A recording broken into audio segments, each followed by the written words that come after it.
talks today, and we're going to take you through an area of application that I think has a tremendous amount of promise. I am interested to get a show how many people are using dual energy CT routinely in clinical practice. Oh, that's fantastic. That's excellent. All right, great. All right. My disclosure didn't quite come up correctly. From UCLA, our imaging research group has spun off an imaging CRO, MedQA, and we do a lot of work with pharma, and we have a couple of NIH grants that have contributed to some of our quantitative work, including with dual energy. So our goals in this first session are to talk about how dual energy CT can be used clinically in clinical practice with respect to the lung parenchyma. So understand how dual energy CT offers insights into ventilation and perfusion, and be familiar with some clinically useful protocols. And as you see, the talks are divided up into components. Mine will focus on the lung parenchyma, then we'll go into oncologic applications, and then probably the most robust of all, the vascular applications to end the session. Just because the first talk, just to sort of refresh our concepts, dual energy CT has a lot of promise in that it allows us through CT techniques to get a handle potentially on tissue composition, using how the tissues behave in different energies. And the ability to get virtual unenhanced data sets has some tremendous potential application. We're also able to improve the detection of iodine-containing substances, of course, contrast being the primary one. And this has allowed us to get into what is really a virtual perfusion and a ventilation type analysis. Like all good things that we think are new and hot topics, there's nothing new about dual energy in chest imaging. In fact, it's been around since the 1980s. For the use of detecting calcification in pulmonary nodules, really related to the fact that it spins off the K edge of calcium being low and being but different from that of soft tissue. So just a reminder that dual energy techniques have been looked at, and there are very nice general diagnostic techniques for getting a handle on the same things we look for with CT. When we look at CT, the thing to bear in mind is that there are two actual very different approaches that the manufacturers have taken to this. One is where you have dual source and dual detectors. So you are actually truly got two separate foci of developing a beam onto two different detectors, and you merge the data. The other has a single detector, but you have a very fast flipping focal angle that allows you to get two different KVP peaks hitting the detector. And then the other bit of physics that really comes into play is the fact that, of course, although we talk about the peaks that we look at, and we'll talk a lot about 60, 80, and 120, etc., and 140, the reality is every KVP has a spectrum, a bell-shaped curve. And really, we're trying to get to the K edge of iodine, so the closer we get to the low 30s, the more useful it is to us. And while this is a little bit away from lung parenchyma, it is a nice image to just bring into focus how by different energy we can get different noise and composition. And you can see as we drop down to 45 keV, how we are able to bring out the iodine-containing compound in the so-called iodine material reformation.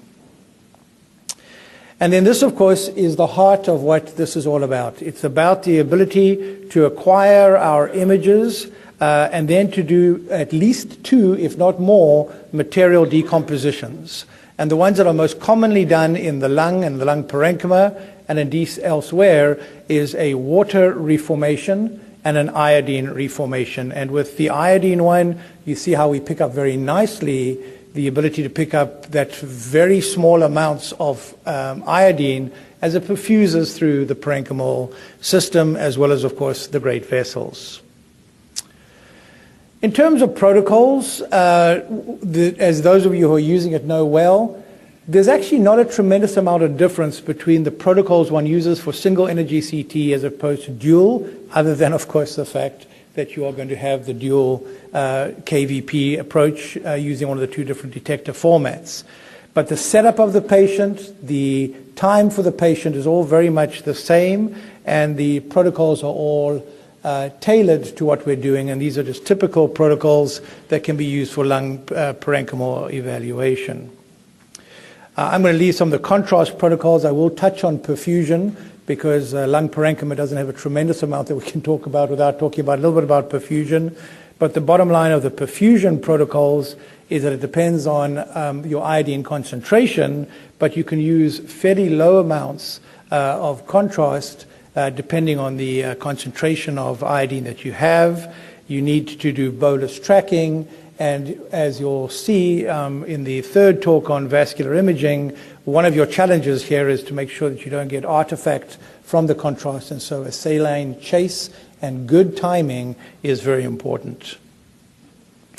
One of the big things, of course, about this technique is that there is some post-processing that goes on, and that probably is the one thing that does add some time, and it'll depend on where you do it and how you do it, and the workflows are different. In our setting at UCLA, the workflow is done in the CT suite by trained technologists so that the images come to us with the we tend to get visualization with a single reconstruction at about 70 keV, but we also take advantage of the spectral surfing approach where we get a wide range of KEVs that we can then look at so we can adjust through and take account of the different intensities. Radiation dose is always a hot topic, and of course if you're giving a dual dose to the patient, you have to by definition put up your doses if you don't change something. So if you were to use the same kind of protocol that you use with single energy CT, you would absolutely increase the doses, and the published literature has shown those increases to be anywhere up to about 40% the dose that you'd want to give.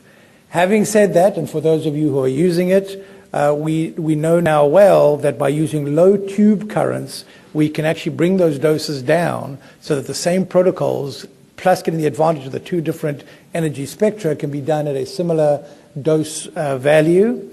And now with iterative reconstructions, we're seeing an even further reduction in the dose by a further 20%. So one of the concerns that dual energy CT had when it came out was, did the benefit give us enough benefit from the risk of the added radiation? And the answer is it probably did in some ways, because as you'll see, we get very different types of imaging that we could do. But now as the doses have come down, that penalty appears to be less of a concern.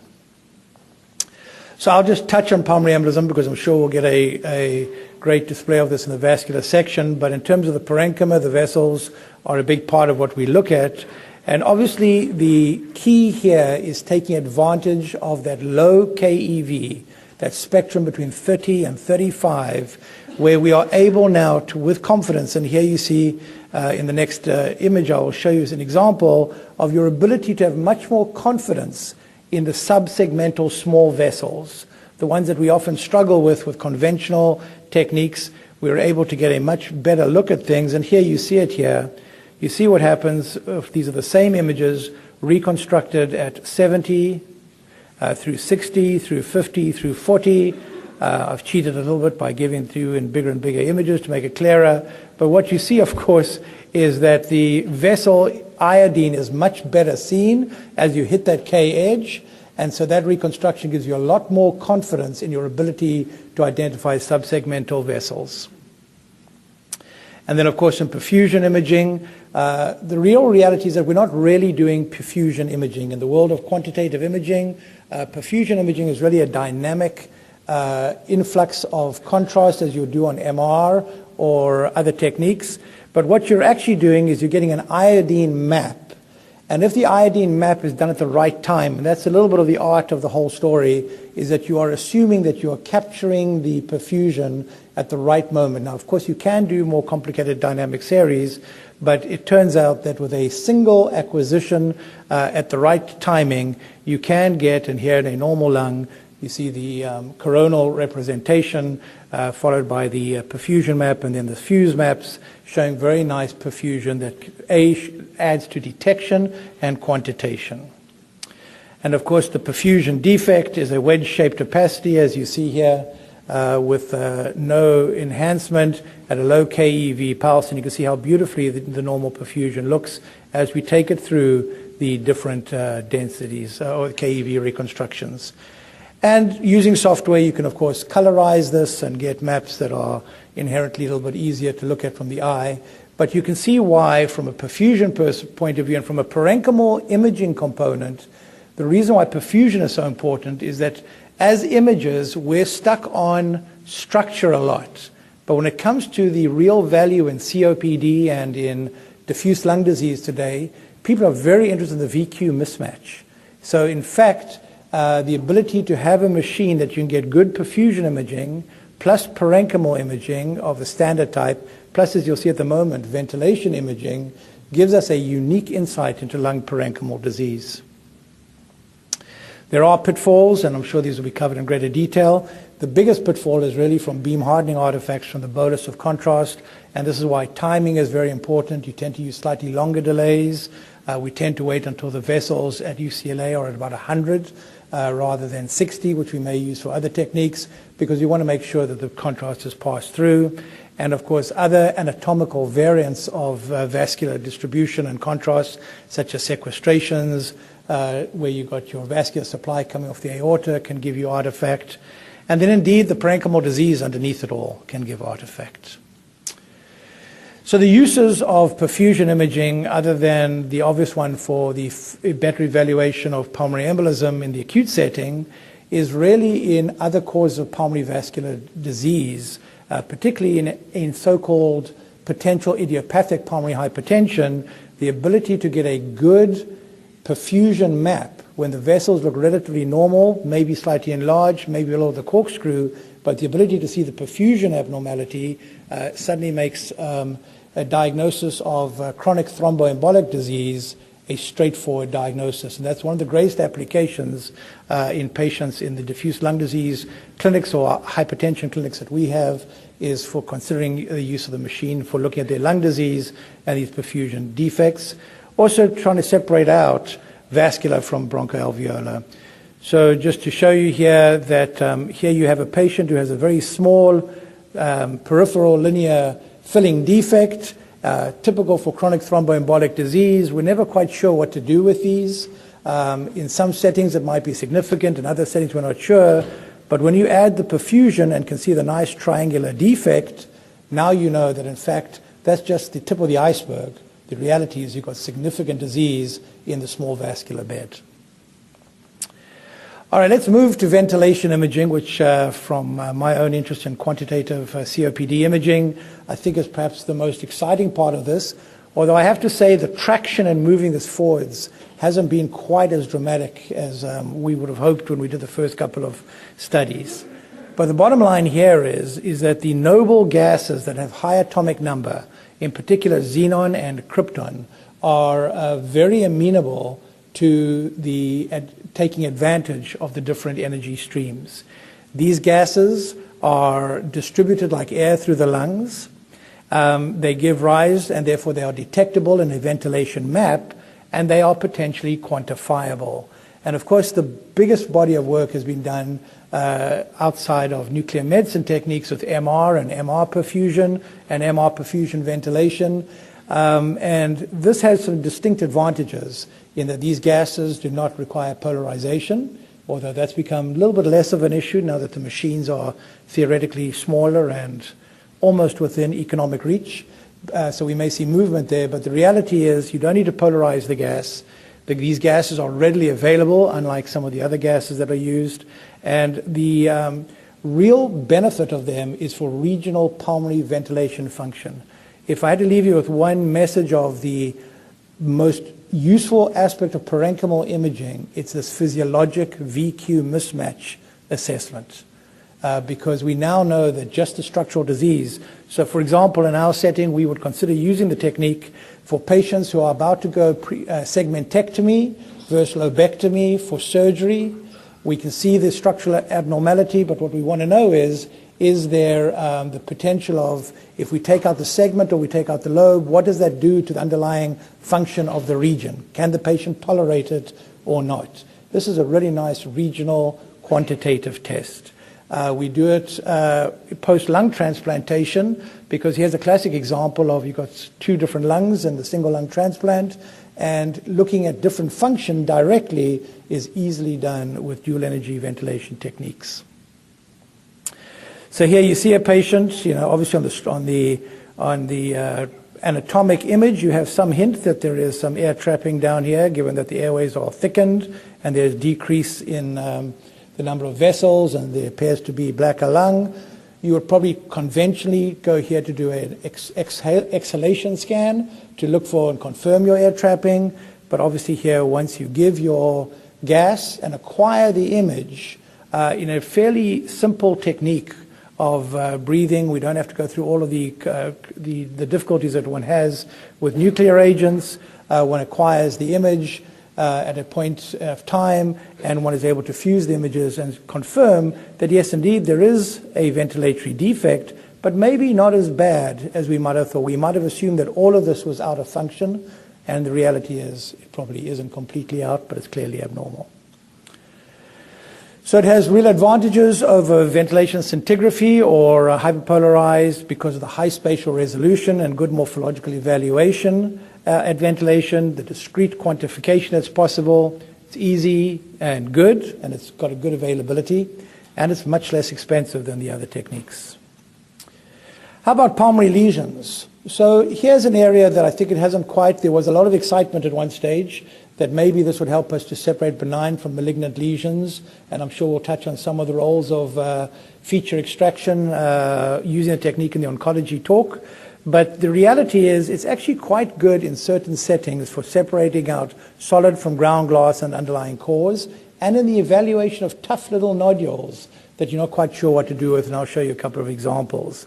And this is really because we get a much better evaluation of the calcification that's deep down, or of contrast uptake. And so let me show you that nodules is probably the one potential use that we find it most useful. It's because of this ability to separate out the calcium or iodine that we may be able to localize a lesion much better. It reduces the need for repeated imaging, which you need with single energy when you try and do nodule protocols, or you try and do a perfusion uptake protocol. And also you don't have the respiratory misregistration because it's all done with a single breath hold. So let me show you two nice examples from the literature. Here is a small nodule that we see in a post-contrast scan in the lung. It's about 7 millimeters, but it's that kind of 7 millimeter lesion that isn't absolutely round and perfect. It's a little bit funny in shape. So you want to know what's going on. By having the low KeV iodine material recomposition, we actually see that this lesion is not vessel at all. It's right next to a vessel, but it's actually a soft tissue lesion. And this was actually shown 3 months later on volumetric assessment to be a growing soft tissue primary lung cancer. So that's an example of the evaluation of small lesions.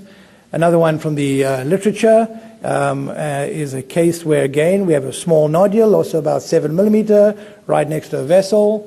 What is it? You take it down to the iodine reconstruction, the iodine material reconstruction, and you can see that, in fact, it's lighting up brightly, and it's right consistent with, and the timing and quantity is the same as the aorta. This was a small aneurysm in a subsegmental vessel. So these are the kind of abilities that I think you have with dual energy CT, which is then confirmed on the 3D reconstruction, its connection to the vasculature. So in summary, dual energy CT has added a lot of value to chest imaging in the parenchyma world. Its ability to assess structure and function easily is unique. So I thank you for listening to this first presentation on the parenchyma. It only gets better from here because there's a lot more you can do when you leave the parenchyma with dual energy CT. But I'll be happy to take maybe a question or two in this last minute or so. And I'll also just take a look at the pad in case we have some people calling in from the outside. All right, well, I'll tell you what, maybe what we can do is move on. So it's my pleasure to introduce Dr. Myrna Godoy from MD Anderson, where they have a lot of experience in looking at oncology and features with dual-energy CT.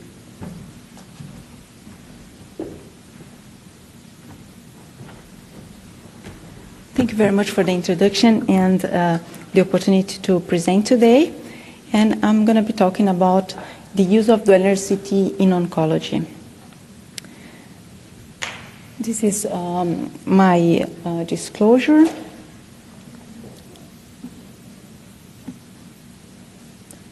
Okay. All right, here we go. So the objectives of this talk are to discuss the use of dual-energy CT in oncology with particular interest in diagnosis and staging of thoracic malignancies, treatment planning, tumor response to therapy, and just a couple of words about the use of dual-energy for detection of incidental pulmonary embolism in the oncologic setting. As you saw on the prior presentation, there are different ways to acquire dual-energy imaging, and therefore each acquisition is going to have different types of post-processing. Here's an example of post-processing with dual-source dual-energy CT. And you can see different series of images that can be generated: low-energy imaging, high-energy imaging, the weighted average mixed imaging that we can use to read the studies because they are visually similar to the 120 traditional 120 kVp imaging. We can also generate monoenergetic images, and we usually use 50 keV for low energy imaging and 70 keV for the standard imaging. And then, depending on the question to be answered on that particular case, we can do other post-processing, such as the virtual non-contrast image, where the iodine has been identified and removed from the image. The iodine map or virtual contrast image, where we can see the distribution of the iodine, and we can color code and superimpose on the standard image, as you can see here. And as you saw before, we can also identify the iodine distribution in the parenchyma and use that as a surrogate for perfusion. And finally, we can do bone removal, which is usually used for 3D reconstruction. And with the single source scanner, we can have similar post-processing. We also generate monochromatic or monoenergetic series, and we have the water-based and the iodine-based images, which are similar to the virtual non-contrast and the virtual contrast images and can be used with the same applications. So what are the advantages of monoenergetic images? We can optimize contrast visualization. We can use the low energy images with higher iodine conspicuity for vascular examinations, but we can also use the high energy imaging with improved image noise for example, reducing beam hardening artifacts. And this is how we can apply that in oncology. You can see here a mediastinal lesion on a patient, and this is a low energy imaging. We can see there's a good contrast enhancement, but a lot of beam hardening, and it's very hard to assess the anatomy in this region. Whereas if we go to the higher energy, we can see much better visualization of these areas, particularly if we use the monoenergetic images. Moving on for characterization of lung nodules, as we just saw, we can use that to characterize the presence of calcification. This is a weighted average image, and this is a virtual non-contrast image. So iodine has been removed from this image, and we can see still this area of higher attenuation. This is calcification. We just have to be careful because usually it's underestimated on dual energy. It usually is smaller, and sometimes in about 15% we might not visualize the calcification in the lesion.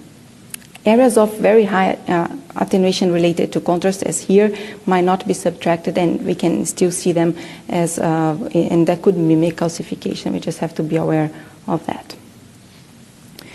And this is how we can color code and characterize the nodules. This was a patient with metastatic breast cancer, and we can see peripheral enhancement of the lesion, where this patient with post-inflammatory nodule, similar size but lack of contrast enhancement. We can see similar to the chest wall, no enhancement of this benign nodule.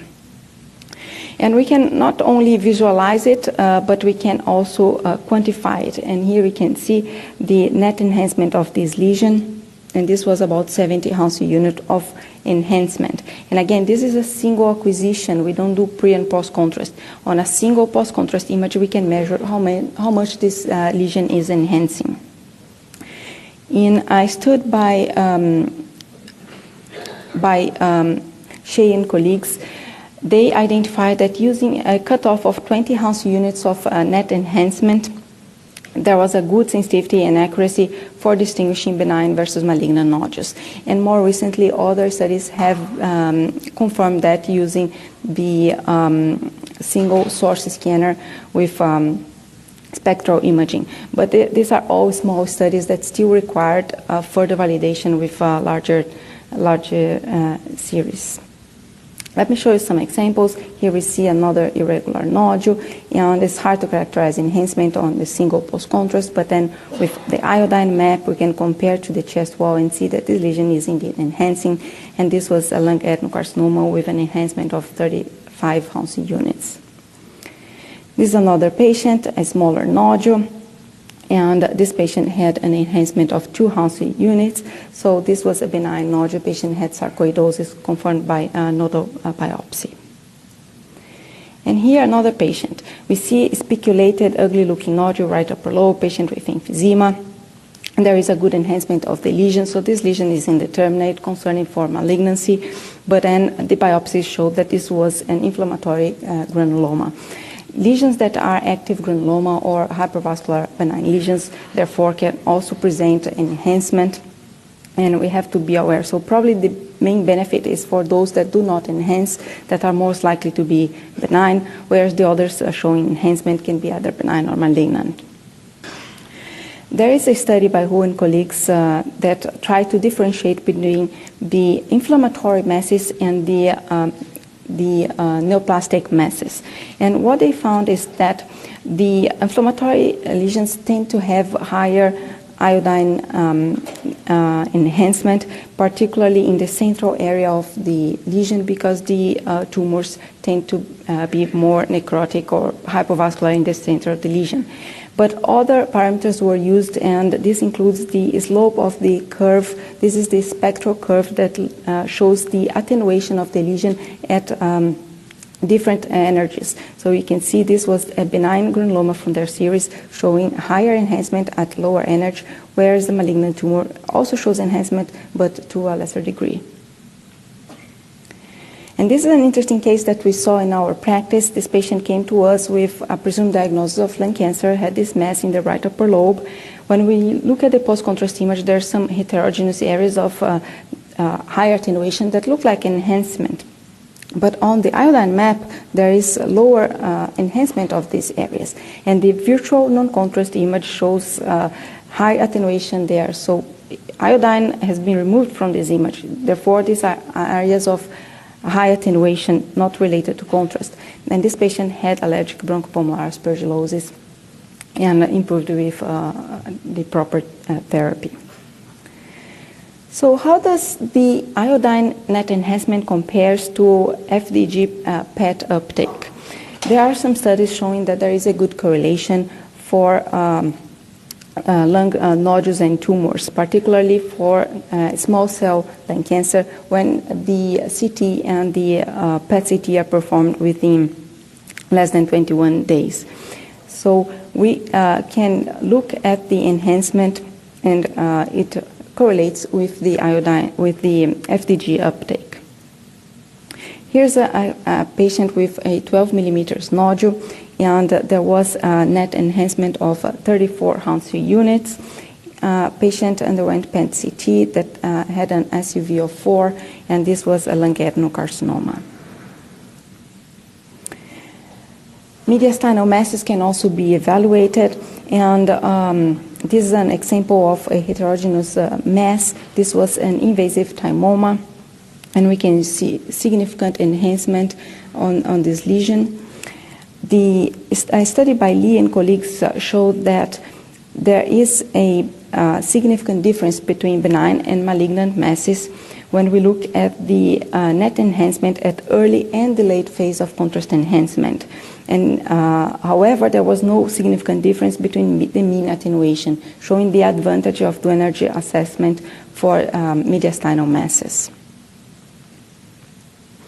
Similar evaluation can be done for lymph nodes. We see here this was a metastatic breast cancer with high enhancement of the nodes versus patient with an inflammatory node showing lack of iodine uptake. This is another patient. This patient had lung cancer, and you can see enlarged, but also sub-centimeter nodes that had a similar, that had high enhancement. This node, for instance, had a 21 Hounsfield unit net enhancement, and these were proven metastases. But however, there are pitfalls and lesions that are benign can also enhance, and this was a patient with Castleman's disease showing enhancement of the subcarinal node. Again, we can apply the same principle for pleural disease and either primary pleural lesions or for categorization of possible metastases. This patient had a lesion that's high attenuation on the weighted average image. Virtual non-contrast shows persistent high attenuation. So this is not contrast enhancement, and it's confirmed by the iodine map. There is no enhancement. This was a talc pleural disease. And here you can see different case, but similar type of lesion, but in this case it was enhancing and was metastatic disease. Another example of a lesion on the pleural that could mimic a pleural plaque, but then we can see that there is enhancement visually when compared to the chest wall, or by measurement 31 Hounsfield units of enhancement. This was a mesothelioma. And we can also note this patient had a chest wall lesion here. There was a sebaceous cyst without any enhancement. And it's possible that we can also evaluate pleural effusion, and this was a benign effusion on a patient that had gone pneumonectomy, only 5 Hounsfield units of enhancement, versus a metastatic pleural effusion that was smaller but had 28 Hounsfield units of enhancement. Again, on evaluation of possible metastatic disease, we can use this technique for assessing adrenal glands. And here the advantage is that we can use the virtual non-contrast as a replacement for a true non-contrast imaging. And here's an example of an adenoma showing less than 10 Hounsfield units on the virtual non-contrast image, whereas this other indeterminate adrenal lesion had higher enhancement, and this was then further characterized as being a metastatic adrenal lesion.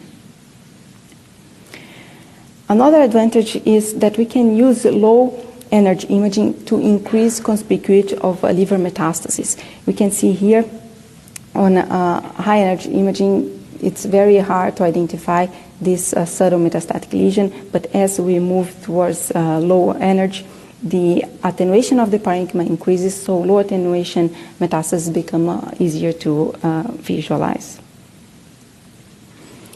Now moving on for treatment planning, dual energy may be helpful to assess those central tumors with obstructive changes, and here we can see that the tumor is much less, shows much lower enhancement as compared to the post-obstructive changes in the lung parenchyma, and that can be helpful for planning radiation therapy. We can also use the technique to assess patients for pre-treatment planning for surgery. And here we can use the bone removal to create a fast 3D reconstruction. The main advantage here is really the time, because with a press of a button we can delete all the bone images and generate these 3D images that can help our surgeons visualize the disease. In this patient, for example, we see it's an invasive thymoma, and then we see invasion of the superior vena cava here. Dual energy has also been demonstrated to be useful in characterizing lung function on patients that are undergoing pneumonectomy or lobectomy. So we can predict the postoperative lung function by assessing the perfusion of the lungs, the pulmonary blood volume, as a surrogate for perfusion. The software allows us to characterize the perfusion in the right versus the left lung, and upper, middle, and lower thirds of the lung. In a study by Shi and colleagues, they actually showed that this technique had a better accuracy compared to the lung scintigraphy that's the standard of care in the moment. However, the software that they used was an in-house developed software, so it's not commercially available, and further studies are needed to characterize the applications that are available commercially. There's potential to use the energy to assess radiation therapy. This patient had a tumor, and here we see acute radiation, post-radiation change, and there is diffuse enhancement of the parenchyma as expected, as opposed to a focal area of enhancement that we could see on a patient with recurrent disease. This is a case that a patient underwent radiation, and we see that the post-radiation changes look quite nodular, and there was concern for recurrent tumor. But the iodine map shows lack of enhancement there, favoring the possibility of just fibrosis, which was then confirmed by biopsy. What about assessment of response to therapy in the tumor itself? We can look at the iodine enhancement of the tumor pre and post therapy, and this is an example of a patient that had 34 Hounsfield units pre-therapy and underwent an anti-angiogenic therapy, and then we see that there was actually an increase in attenuation. So what does it mean? The tumor size is the same, but there is increase in attenuation. Is this lesion progressing? Is this unlikely to respond to therapy? We still don't have the answers for those questions, but that's something that we definitely have to look into. In a study by Kim and colleagues, they evaluated tumors comparing RECIST with a modified choice criteria that took into consideration not only the size of the lesion, but the net enhancement. And what they found is that there was 14% discrepancy between the RECIST and the modified choice criteria, and that's because of the lesions that didn't show change in size, but had a change in attenuation. The vast majority showing hemorrhage with high attenuation at the virtual non-contrast images that would probably represent lesions that are responding to therapy, but on RECIST would characterize lesions that are stable or progressing. So there is potential to improve characterization of response to therapy in lung cancer. This is a patient that we had. This patient had a radiation and chemotherapy. There was this residual mass, didn't change in size much compared to the primary tumor. And we can see here that there was a lack of enhancement. Here shows -2 Hounsfield units. And so there was concern for recurrence, but dual energy would favor tumor response. The PET-CT showed lack of FDG avidity, and this patient did not show recurrence or progression. And finally, just a couple of words, and this is going to be discussed more in detail in the next presentation, but I just wanted to emphasize how important this application is in the oncologic setting. It's probably the most used application in our practice today, which is the use of low energy imaging to improve iodine characterization of the pulmonary arteries. And that allows us on a routine study to have enhancement similar to CT pulmonary angiography. And that's very useful in oncology because, as we know, they have a high incidence of incidental pulmonary embolism. So by having these images available, we can better characterize central and pulmonary arteries, and therefore the proper CT angiography acquisition is most likely not needed anymore. And also for patients with impaired renal function, we can perform CT angiography with much lower dose of contrast, also benefiting our patients. So in conclusion, dual energy CT still represents an evolving technique, and many of these applications require further validation. The main advantages are the increased iodine conspicuity with low energy imaging and the material differentiation, and for oncology, especially the quantification of iodine uptake on a single acquisition. And this gives us many new ways to detect and quantify thoracic disease. So with that, I want to thank you very much for your attention.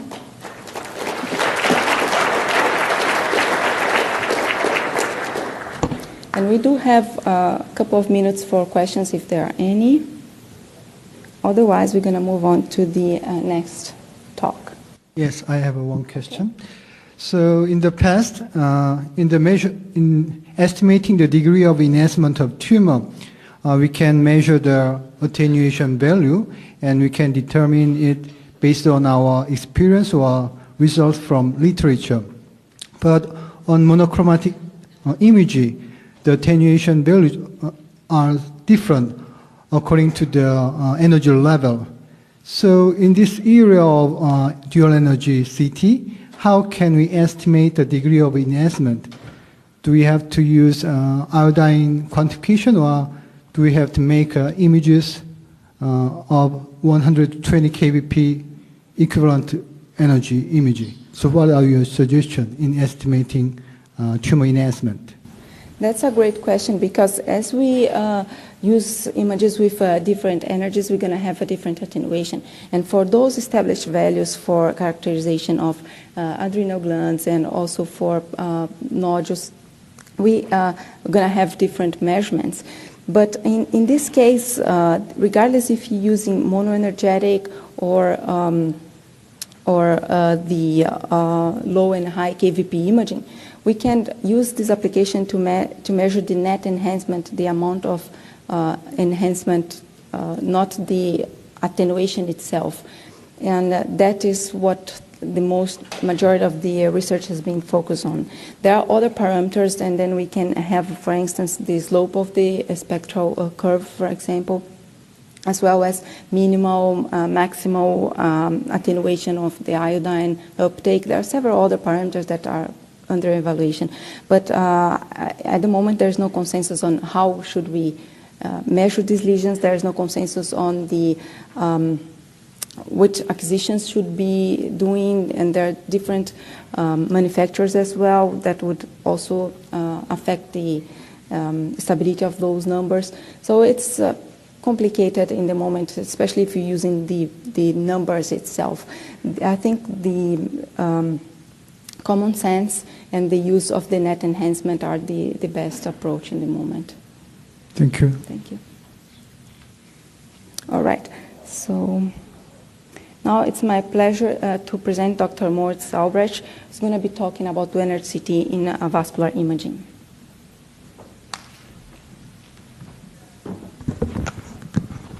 Thank you very much for the kind introduction. My name is Moritz Albrecht. I'm a resident of radiology from MUC Charleston, South Carolina, and also from Universal Hospital Frankfurt. My chairman, Professor Schöpf, he got the RSNA flu, so he had to fly out earlier. But it's a great pleasure for me to represent him here and speak on his behalf. I think the vascular applications of dual energy CT in especially CT pulmonary angiography are a very exciting topic with probably the most critical impact in our routine practice, and also the most heavily validated in CTPA. So let's get started. These are all the disclosures. Of course, we have there's a huge body of literature and application of dual energy CT for vascular imaging. We wanted to focus in our talk on the ones who have really the most relevance in our CT imaging, which are the static perfusion imaging, which we already have mentioned, using static iodine perfusion maps, and of course also the reconstruction of virtual monoenergetic images to optimize contrast conditions. Also, before we start with these techniques, it's possible with dual energy CT to gain tissue signatures to increase also diagnostic confidence in PE assessment. For instance, when we look at this case here, it's a patient with shortness of breath and concern for pulmonary embolism. We see here very likely that this is a complete occlusion of a segmental branch. How about this one? Potentially partial occlusion. But now also other spots are kind of indeterminate, which are very difficult to assess. And with dual energy CT, we see here the dual energy information is only available in this circle. For instance, when I go back, this circle here indicates that. So outside you have only the high kV information standardly. So inside this circle we have this information, and it turns out this is definitely with the red overlay coding pulmonary embolus. But this, for instance, it was not shown in red and turned out to be another PE, whereas here, where we had a quite low confidence, it shows that there is also embolism present.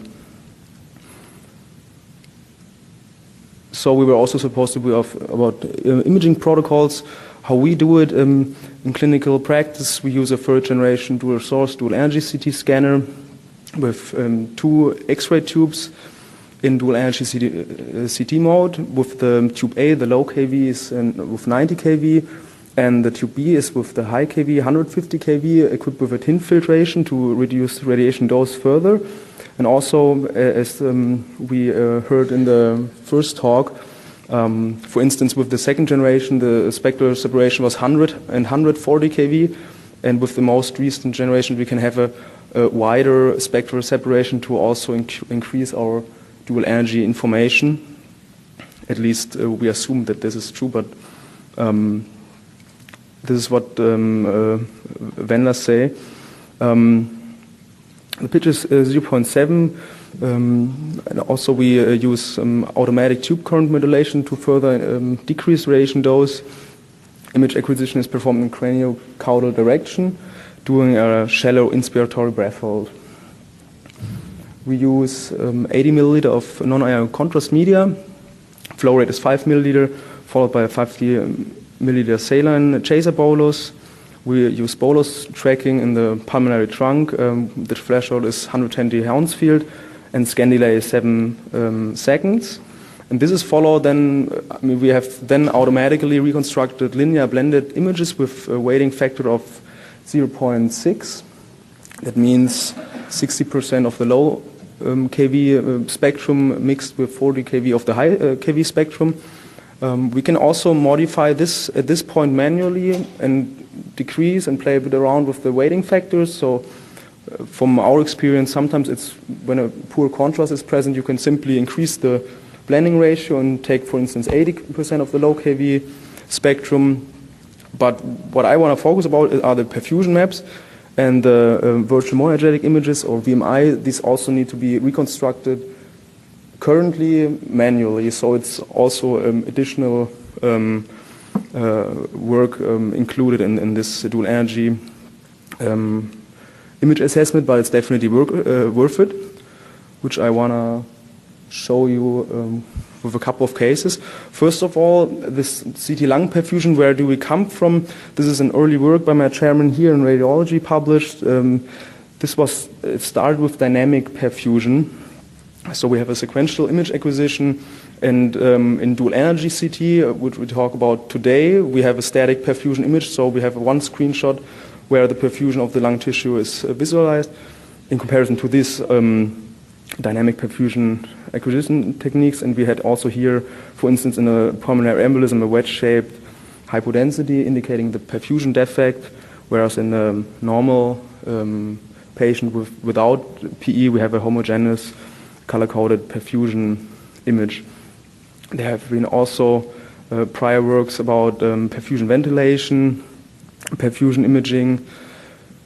But let's come to our dual energy images. For instance, this represents a typical diagnostic workup, what we can really do with this dual energy perfusion maps. So we have standardly, we have the axillary coronals, for instance, here with the 0.6 weighting. These are linear blended images. And we can also already see here on the image B that we have this thrombus in the left lower pulmonary artery. And when we look at image C in the right lower corner, there's already indicated a bit of sparing on the MIP images, that the segmental branches are not well depicted. But when we look at images D and E, for instance, we see that this correlates very well with the perfusion defects. And as a final step, for instance, with a different color coding, but it's also based on perfusion maps on image F, we see that this really indicates the perfusion defect, which was also what we assumed on the MIP images regarding the left lower lobe. So dual energy allows us for differentiate between different materials, which we heard like calcium, iodine, water, also gases like xenon.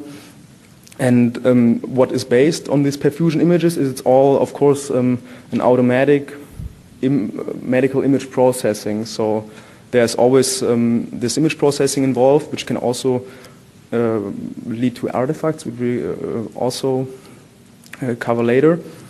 And in addition to standard MPR images, this definitely adds diagnostic value to our examinations. There are also different approaches and generations in different color codings. Currently, the majority of perfusion maps are color coded in orange. For instance, on the left case here, we see a well depicted wedge-shaped peripheral perfusion defect in a segmental PE, which from the visual assessment looks like this is a almost complete occlusion and complete loss of perfusion, whereas in the right case we see also this wedge-shaped perfusion defect due to a segmental PE, but on the axial image it looks like that it's a bit at least residual perfusion. So also we can really talk about the hemodynamic significance of PE, which is the substantial advantage of dual energy CTPA in comparison to normal single energy CTPA, because we not only, as we already heard, have structural information, but we can really correlate this and say, okay, this occlusion leads to a perfusion defect or not, and this is definitely of critical relevance because this is, in the end, matters for the patients. And also, like non-obstructive emboli, I mean, we see a partial occlusion. Sometimes they don't cause perfusion defects at all. So you have a very homogeneous lung perfusion, but this does not exclude the patient has PE because partial occlusions can still be present. And in the end, also these images are beneficial in poor contrast conditions to just enhance your diagnostic confidence in PE assessment, and especially in regards to subsegmental PE detection, where the contrast gets very low in the subsegmental branches, but you can still say, okay, there is a perfusion, so at least it is not a hemodynamic significant PE. So these images can be further enhanced by quantification. So we can make a volumetry, we can really say, okay, this on the right lung leads to a loss of perfusion of of this percentage, and we can also say this volume as in cubic centimeters. And there is prior work indicating that this also really has predictive value for patient outcome, like mortality or ICU readmission rates. This was shown by Bauer et al. In this paper, and it also correlated well with traditional signs of PE severity, like right heart strain.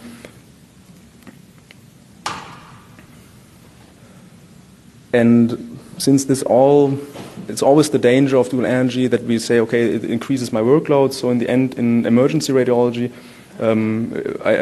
we as a radiologist don't have time for that. But for instance, here for Meinl et al., there's a very interesting solution was investigated, because this automatic volumetry is already feasible in a completely automated fashion. So you have these perfusion maps, and as we've seen here in this table, there are several volumetric values and also the percentages and Hounsfield enhancement patterns.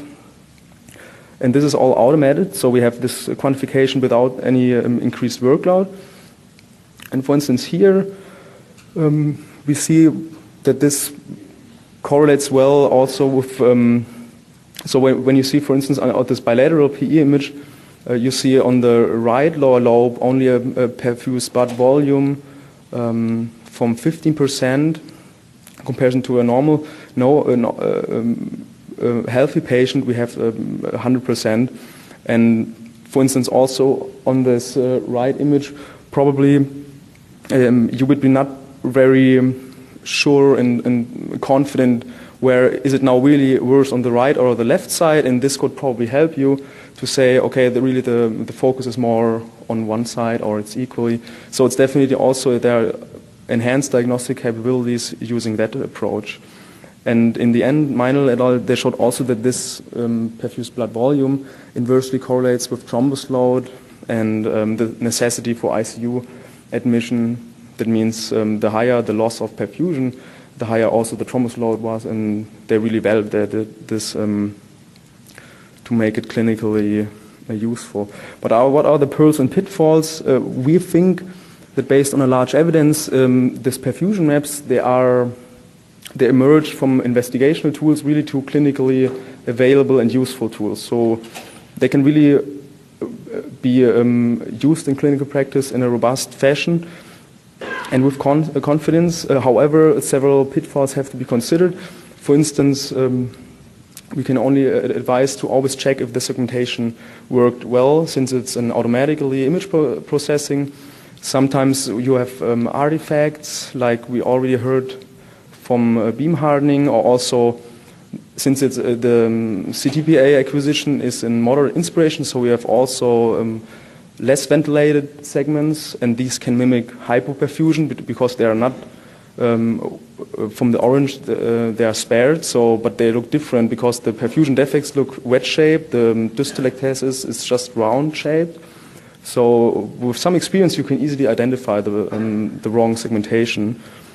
And also, like we heard in fibrosis and COPD, of course, we have inherently an homogeneous perfusion pattern. So this needs also to be considered. And again, partial occlusion of pulmonary branches, they don't necessarily lead to a perfusion defect. So you can never exclude a PE when you only have a perfect perfusion. Of course, you also have to read out very carefully the structural image.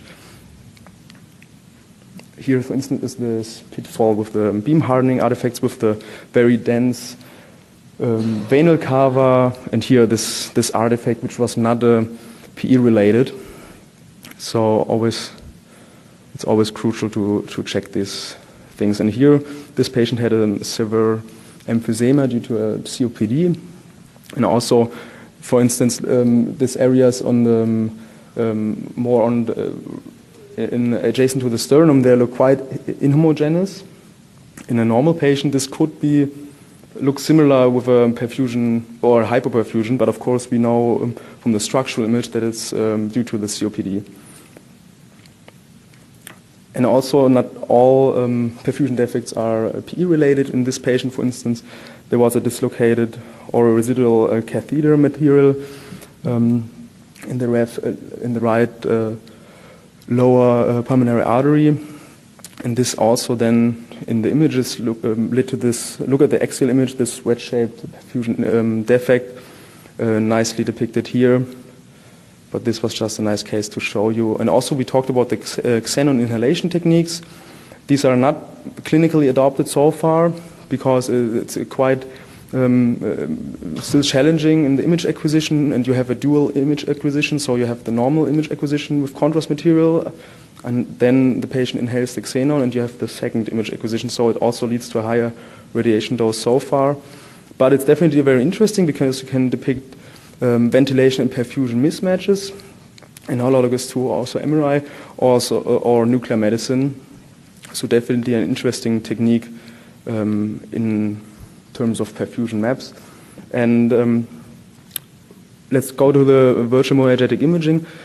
It's also a very interesting topic, which was quite heavily validated more recently in the literature.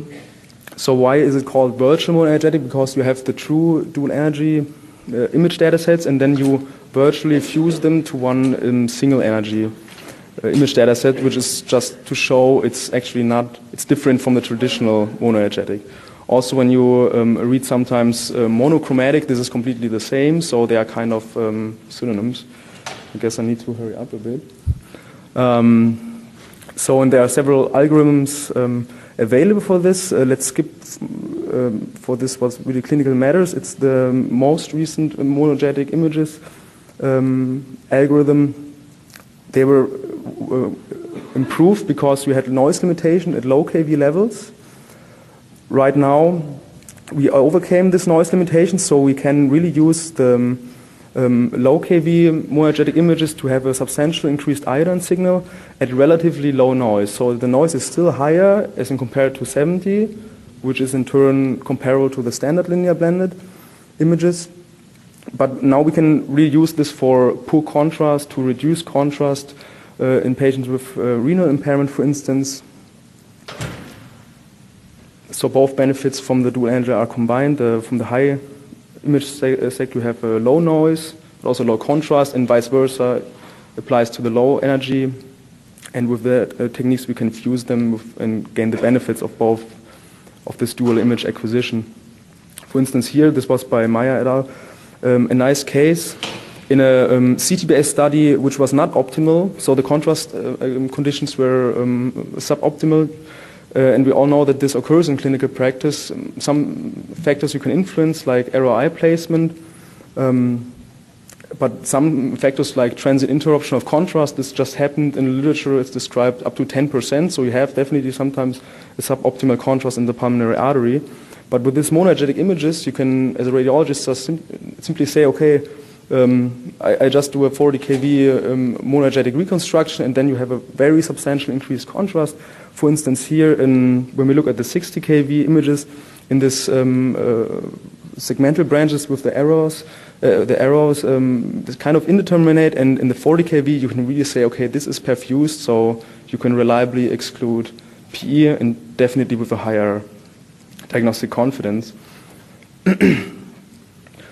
And this was also quantitatively validated. What I want to emphasize here is, for instance, this was a study about normal contrast conditions, and at 40 kV, this Hounsfield on average is 800, so it's definitely, when you consider that a diagnostic CTPA scan starts at 200, this is definitely a new technique where you have to make some cases and get familiar with, because also window settings need to be altered. And some radiologists think this signal is in normal contrast conditions too strong and too overexposing. So also sometimes higher kV levels are beneficial. For instance, this is a new, very interesting application. We just published this review article 2 days ago in AJR. And we had the idea, this was a venous cancer staging scan. And then we had an incidentally found PE on the right side. And instead of scanning the patients again to further assess this PE, we can make a reconstruction at 40 kV with the monoenergetic VMI algorithm, and can improve the delineation and also in the segmental branches without any further radiation or contrast media burden. And very interestingly, then for like a couple of weeks ago, this paper was published, and this German group from Weiss et al. Had this same idea about also staging scans with incidentally found PE. They had the hypothesis, okay, we can make a CTPA-like image with different monoenergetic images. So this is the normal scan, and in the end, at 55 or 40 kV, you can really increase the conspicuity of this thrombus. Okay, I think we are kind of at the end of our session from the time. Also, very important is alter the window settings when you use low kV monoenergetic images. And the next step, in our opinion, will be that we can use this increased contrast to just lower the contrast media volume in advance. And also the next step will be that these images can be automatically reconstructed. Okay, thank you very much. I think we are on the end here.